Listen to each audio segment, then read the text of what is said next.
voltaggio fantastico finché...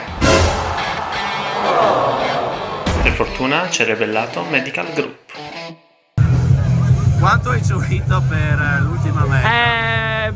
Molto perché ultimazione, perché punto di bonus, perché così sono andati a zero loro e perché è Natale. Buon Natale ragazzi, abbiamo fatto tanto lavoro in questi mesi e con fatica, perché comunque è stata una partita veramente dura, molto complessa anche dal punto di vista mentale, però portata a casa, quindi molto bene, bel regalo. È stato un 2023 davvero incredibile questo dal punto di vista così di questo anno, no?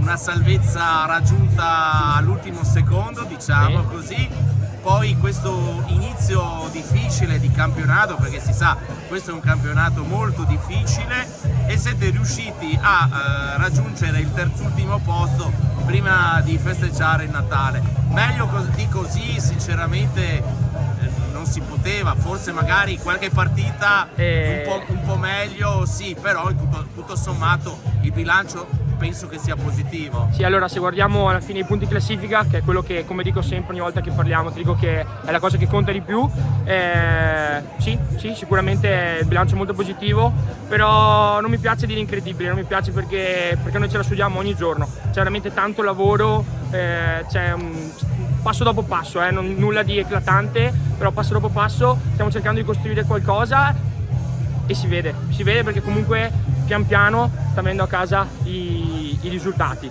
Nulla di eclatante, però anche oggi il lavoro andava fatto e l'abbiamo fatto. Ecco, quello che si è contraddistinto in questa partita di oggi dal mio punto di vista è il fatto che non c'è soltanto, c'è stato un giocatore che si è spiccato su tutti gli altri da un certo punto di vista. Tutti avete dato al massimo il contributo massimo e vi siete spartiti, diciamo, chi nella situazione oggettiva doveva fare determinate cose, siete riusciti a farla, no? Sì, allora ti dico dall'interno del gruppo, ti dico che in realtà penso che non sia stata la nostra miglior partita. Penso che anche per merito di Vicenza, che comunque non ha mollato un attimo e ci ha messo anche alle corde. Avete avuto un po' di paura nel finale di partita? Ma secondo me paura no, è che Vicenza comunque stava spingendo molto, quindi di conseguenza sai che se sbagli vai in crisi, nella tua metà campo fai un errore ti trovi sui 5, è così, ogni errore lo paghi e Vicenza aveva tanta voglia di vincere in realtà, quindi ti dico secondo me non è stata la nostra miglior partita e abbiamo margine perché io stesso ho fatto degli errori che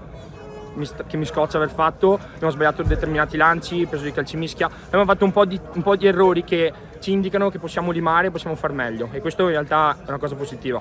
Certo che adesso quando ritornerà al campionato, che sarà un po' spezzatino, diciamo, anzi molto spezzatino, molto piccante, avete due formazioni insomma non da poco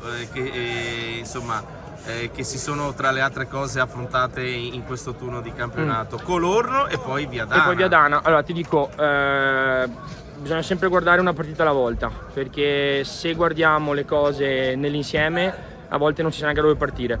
Io ti dico, abbiamo fiducia nei nostri mezzi, stiamo prendendo confidenza, abbiamo dimostrato qualcosa noi stessi, quindi sotto a chi tocca insomma, e il campo dirà la sua. Adesso ci prendiamo la nostra pausa, faremo i nostri allenamenti, facciamo quello che c'è da fare, quando bisognerà preparare Colorno lo prepareremo e poi il campo dirà la sua.